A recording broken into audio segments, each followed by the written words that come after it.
Masih di Ayo Sehat bersama Dr. Andreas dan tentunya Mas Panji Pragiwaksono. Kita lanjutkan perbincangan soal gangguan sleep apnea.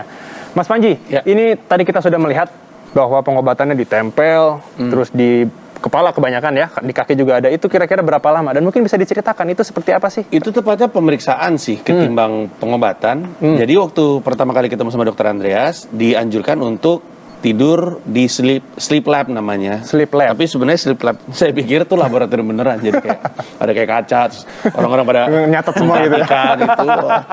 Kayak 50 Cent di lagu In the Club gitu. Wah. Ternyata sleep lab itu sebenarnya kamar tidur aja, tapi dikhususkan untuk pemeriksaan itu. Nah, jadi ditempelkan banyak kabel ioda atau apa gitu. Kelihatannya sih untuk ada rekam jejak jantung, otak, aktivitas otak gitu-gitu ya. Dan semuanya. Dan waktu saya foto, orang pada kaget. Ini kenapa sih Panji? Kenapa? Ternyata mereka tahu saya selama ini ternyata robot. Saya udah curiga tuh Panji tuh. Dia lucu banget, dia robot di programnya. Terus itu sebenarnya diperiksa apa yang terjadi dengan saya. Dan waktu itu dokter bilang apa ya, tapi kurang lebih kalau bisa sih udah tidur dari jam berapa biar kita meriksanya lama. Saya bilang saya takut nggak bisa tidur cepat, tapi akhirnya tidur cepat juga. Tidur cepat. Tapi waktu itu yang ngobatin Dokter Andreas? Yang dokter saya untuk menyelesaikan itu adalah Dokter Andreas. Yang nyuruh saya sleep lab Dokter Andreas. Dan hasilnya kita seminggu kemudian ya. Kira-kira seminggu. Hasilnya setelah semua rekam itu dicatat, diperiksa, terus begitu kita ketemu, baru ada semacam konsultasi. Disitulah dikasih tahu bahwa saya 26 kali berhenti nafas dalam satu malam. Terus 1 jam. Setiap berapa? 1 jam. Setiap 1 jam. 1 jam. 26 kali per jam. Astaga. Saya baru sadar. Selama ini saya salah. Lebih menakutkan. Itu lebih serem. Berarti dokter secara tidak langsung atau secara kasarnya kondisi dari Mas Panji ini berarti sudah parah berarti. 26 kali per jam itu sebenarnya masih sedang. Oh, masih sedang. Nah, lebih dari 30 kali per jam itu berat. Cuma beda 4. Beda 4. 4 doang bedanya. Tetapi itu kan angka kuantitatif. Nah, secara kualitatif kita harus lihat lagi. Ya, penurunan oksigennya seberapa jauh, berapa lama dia sekali berhenti nafas, kerja jantungnya gimana. Ternyata secara kualitatif ya kerja jantungnya juga sudah mulai terganggu. Nah, itu yang saya tekankan waktu itu. Itu yang serem justru. Habis itu dokter bilang gini. Pokoknya kalau nggak salah sleep apnea itu ada beberapa solusi, termasuk sampai ke operasi untuk yang parah banget ya dok. Karena kan urusannya rongga ya. Baik. Tapi waktu itu saya tidak disarankan untuk operasi karena tidak sampai level itu. Tapi dokter bilang kalau misalnya kita nggak selesaikan, kamu nggak boleh tuh bola dan nggak boleh basket. Saya kaget, saya seneng banget sepak bola dan basket. Tapi saya sedih ketika dengar itu. Akhirnya setelah ditunda-tunda, harus saya akuin saya nunda-nunda solusi dari dokter, saya tunda-tunda. Oh, itu yang menyebabkan baru ke Dokter Andreas 2019 berarti kalau nggak salah. Setelah ketemu itu, sebenarnya saya diminta untuk melakukan tindakan, mesti kayak beli alat gitu. Cuman saya tunda-tunda karena alatnya tidak murah.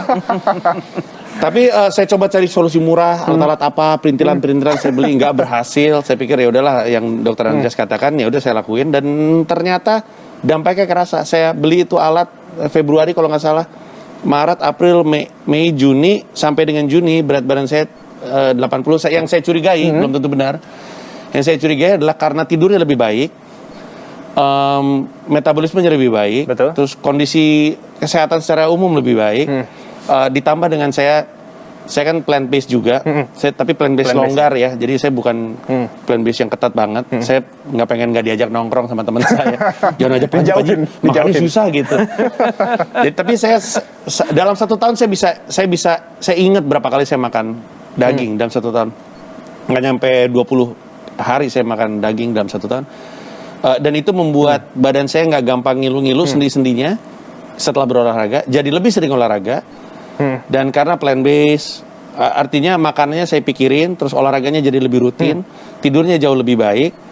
Lama-lama tuh secara kolektif tuh berdampak. Dan waktu itu saya rada obsesif sama larinya, karena PSBB bikin saya nggak bisa sepak bola dan basket gitu. Dan akhirnya turun. Saya mengatribusi ini tuh salah satunya adalah karena sleep apnea-nya hilang. Nah Mas Panji, dokter, ini juga gini ada perbedaan nih.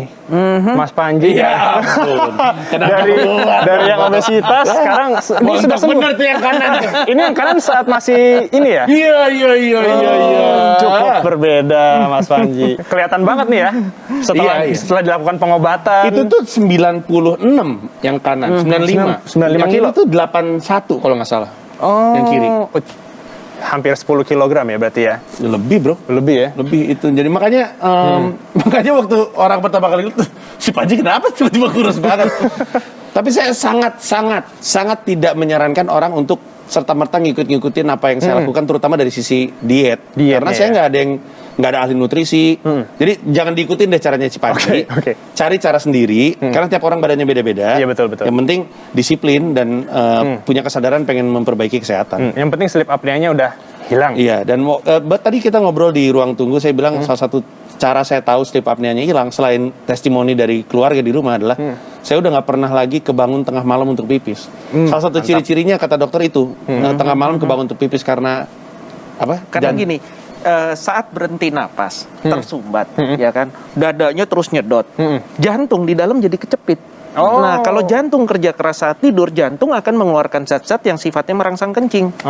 Jadi salah satu tanda perbaikannya hilang itu. Baik. Jadi untuk sobat sehat di rumah, mungkin kira-kira dari Dokter Andreas sendiri, mungkin juga boleh dari Mas Panji ya. Kira-kira tips-tipsnya seperti apa sih? Harus melakukan seperti apa untuk setidaknya dia, oh saya sadar nih, ternyata saya ada sleep apnea. Bagaimana mungkin? Ya, pertama jangan abaikan ada dengkuran, ya.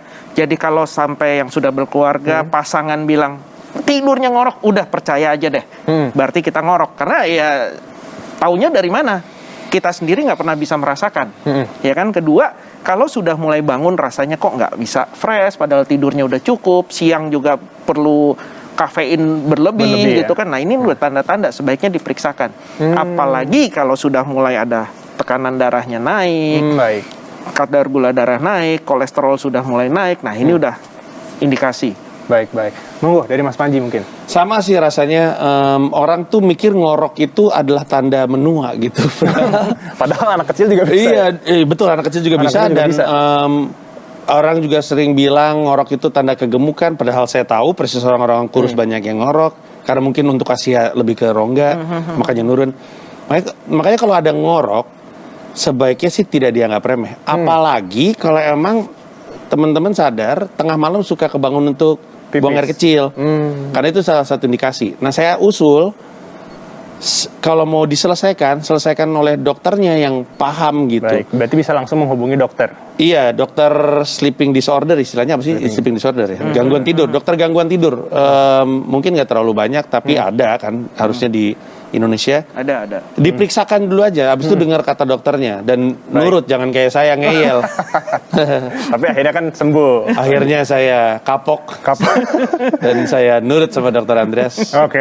Mas Panji, terima kasih. Sama-sama. Tentu untuk informasinya, Dokter Andreas, terima kasih untuk informasinya. Terima kasih. Usai sudah perjumpaan kita di program Ayo Sehat hari ini, tetap saksikan program Ayo Sehat setiap hari Senin hingga hari Jumat hanya di Kompas TV, independen, terpercaya. Saya Agin Fridianto, Dokter Andreas bersama Mas Panji Pragiwaksono pamit undur diri, tetap jaga protokol kesehatan dan tetap jaga kesehatan. Sampai jumpa.